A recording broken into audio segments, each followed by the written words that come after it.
Ladies and dudes, I got a genius idea for one of the most missing deleted scenes that came from Spider-Man No Way Home.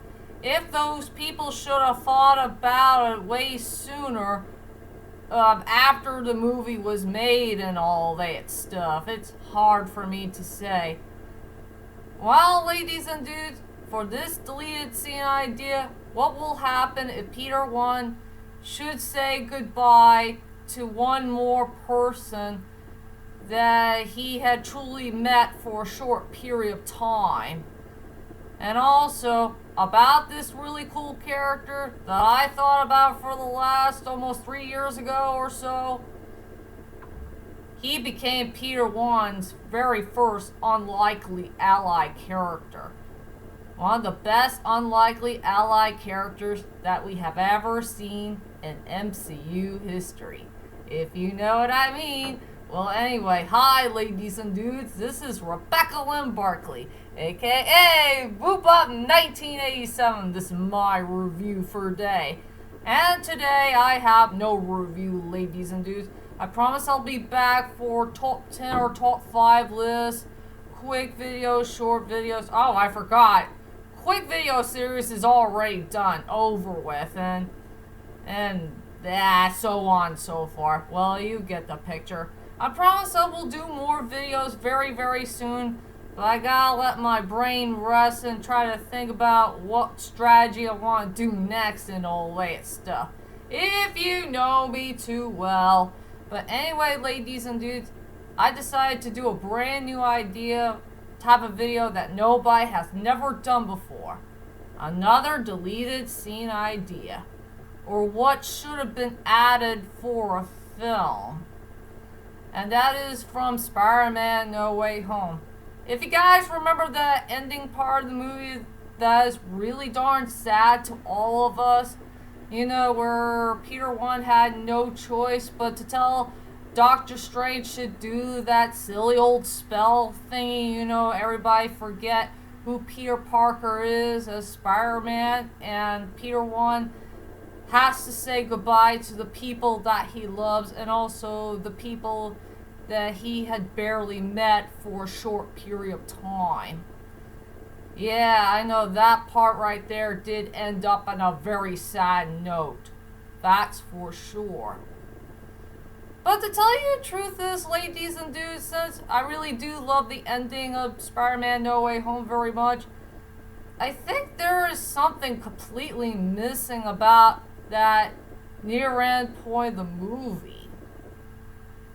Something I wish they should have added in this film.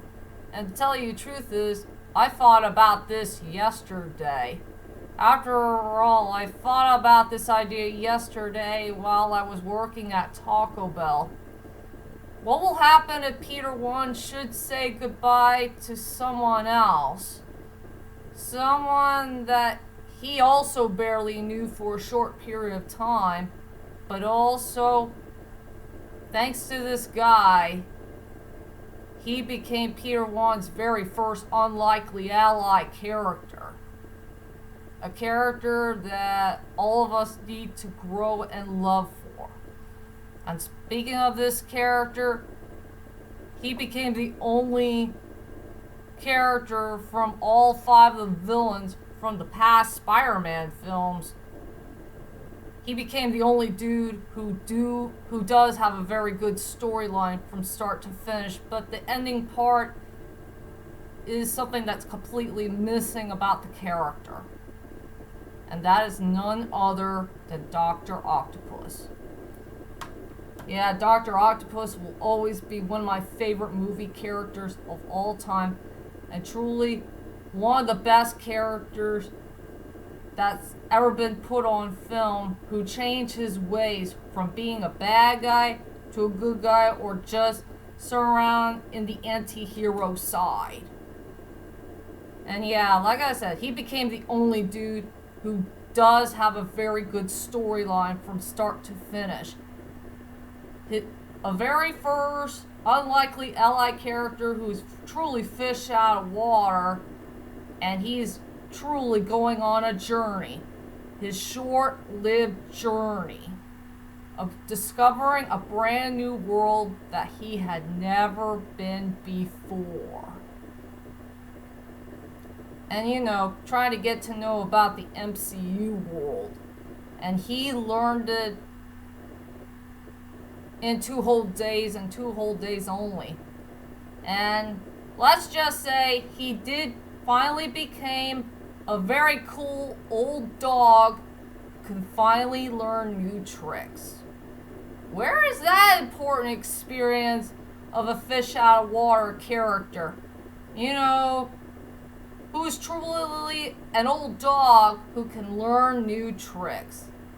And Dr. Octopus became the only character who did learn a lot of new stuff from here and there, if you pay attention to the whole entire film very carefully.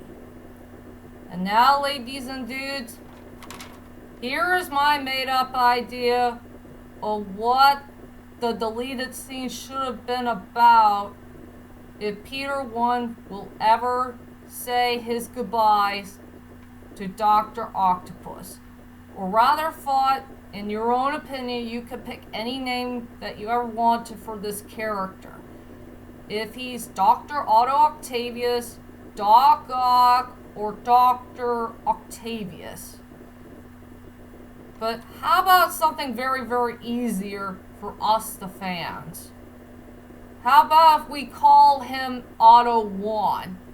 Because he's the only Otto dude that we could ever trust, and he's the only dude who's really, really good. While the other Ottos from other universes are so darn bad. Or I'd rather trust one character who is so darn good. So, here we go, ladies and dudes. Here's my deleted idea for how to find a way to end Dr. Octopus's storyline, or rather for Otto 1's storyline for Spider-Man No Way Home, and I wrote it down on a piece of paper. I really want this scene to be about where Otto 1 needs to, Otto 1 and Peter 1 are going to see each other for the very last time. And yes, Otto 1 is with Electro. He's trying to take good care of him after when he lost his powers and all that stuff, and make sure he's completely okay. And yeah, Peter 1 had decided to visit him for just a couple of minutes before he could be with MJ and Nez for the final time. Yeah, Peter 1 wants to make sure that Otto 1 is okay after when he lost one of his metal arms, thanks to the Green Goblin. The Green Goblin used that stupid glider to cut one of his metal arms off. I just want to know if it's Mo, Larry, or Harry. I just can't tell which name it is from one of his metal arms, since 3 of them are boys and 1 is a girl. And I would like to see a part where Otto 1 had decided to give Peter 1 the arc reactor back. You know, that circly thingamajig that was shiny and it's a triangle thing? He decided to give it back to Peter 1, but Peter 1 had said, "Go ahead and keep it, dude. You deserve it more than I do. After all, you're trying to find this power of the sun in the palm of your hand, and you have finally got it, dude. And I'm sure Otto 1 will be very pleased about it.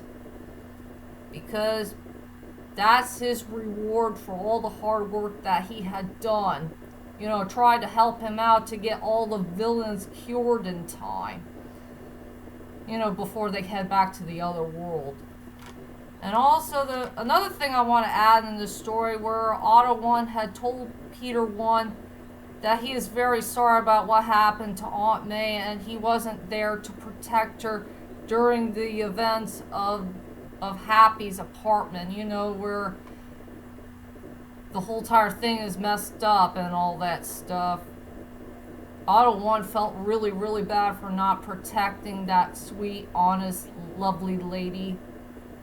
And speaking of the other Aunt May, who's in her 50s and she's really hot and sexy looking. Here's something that everybody forgot to add in the story about Otto 1's storyline. That the other Aunt May had truly reminded him of his dear beloved late wife, Rosie. After all, they do look alike, and they have the same hairstyle and the face and the beauty. Yeah, he started to think about her right away, and he began to miss her very, very much. After what had happened from Spider-Man 2, if you pay attention to that scene of the story very carefully.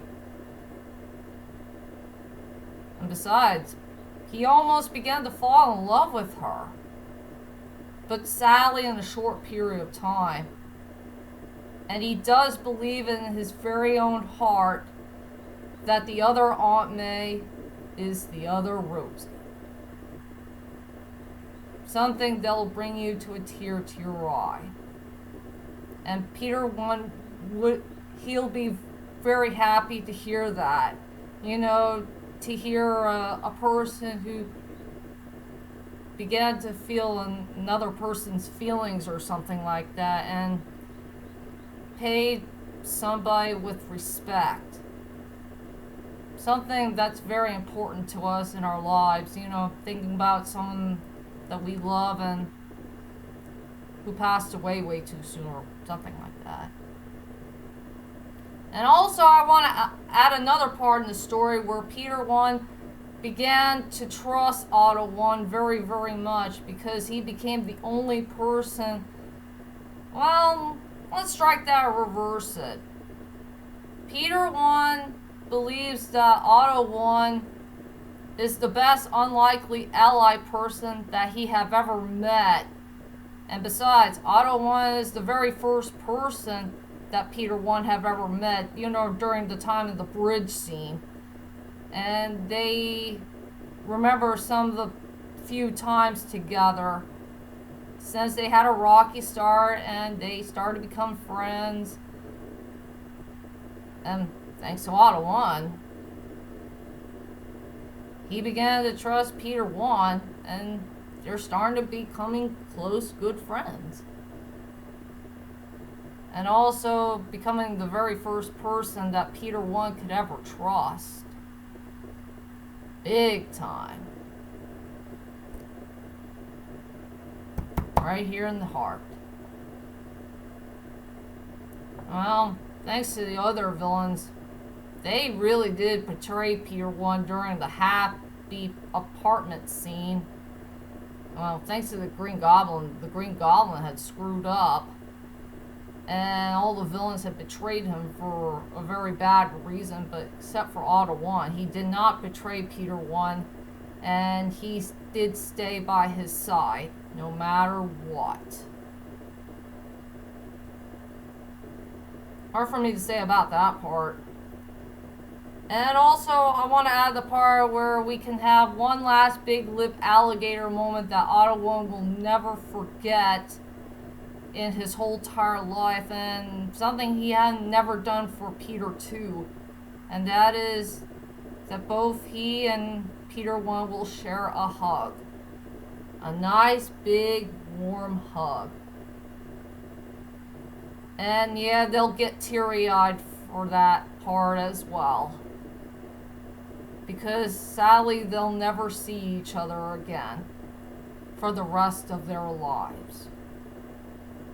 And they will say their goodbyes. And the final moment for Otto 1, when he looked at his true power of the sun in the palm of his hand, he will say that both Rosie and the other Aunt May will finally rest in peace. So overall, ladies and dudes, that's my deleted scene idea for how to find a way to complete Otto 1's storyline for Spider-Man No Way Home. That's my main idea about it.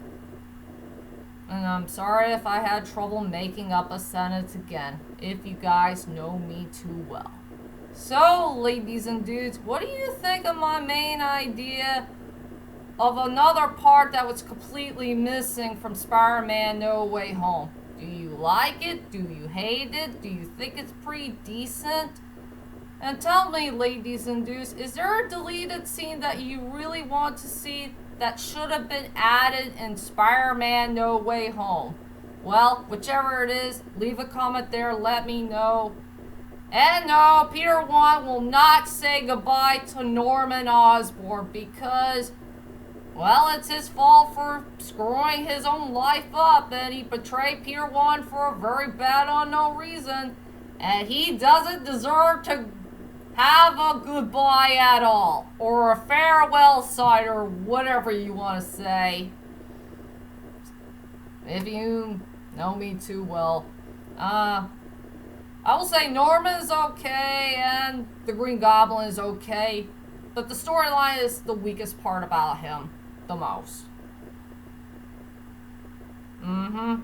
So, that's it for now. I'll see you all later, and sayonara!